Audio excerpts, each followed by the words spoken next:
Benda-benda macam ni kalau boleh jangan lalu dekat wall aku. Kalau lalu confirm aku akan beli. Okey, ini adalah pistol air. Cantik. Mula-mula apa yang korang kena buat adalah korang kena masukkan bateri yang dia bagi ni ha.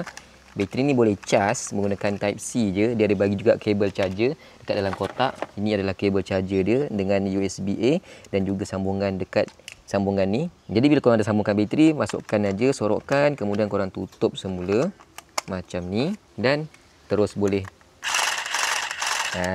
Mantap. Benda ni korang boleh cabut, boleh pasang, suka hati korang. Ini adalah muncung depan dia yang mana dia berlampu. Jadi korang kena cas gunakan type C. Type C kabel pun dia ada bagi juga. Buka je penutup ni untuk cas bateri dia. Kemudian tutupkan semula kalau dah habis cas. Dan nak onkan dia, tekan button kat sebelah ni lama-lama. Selama 3 saat dia akan on. Muncung ni kita letak dekat bahagian depan. Dan pastikan lubang charger ni dekat bahagian atas. Jangan tak bawah, takut nanti air meleleh akan masuk ke dalam lubang charger ni. Ada satu straw dia bagi kat sini. Kita sambungkan kat bahagian bawah dia. Masukkan aja straw macam ni. Ini adalah tabung air dia. Lain macam isi air pun aku tunjuk.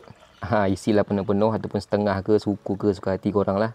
Lepas dah isi air, masukkan straw dia. Alignkan dengan dia punya lock ni. Kemudian lockkan sahaja begini.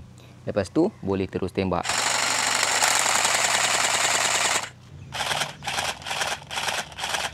Kalau nak seronok main malam-malam, jadi dia akan nampak lampu yang menyala dekat muncung depan ni.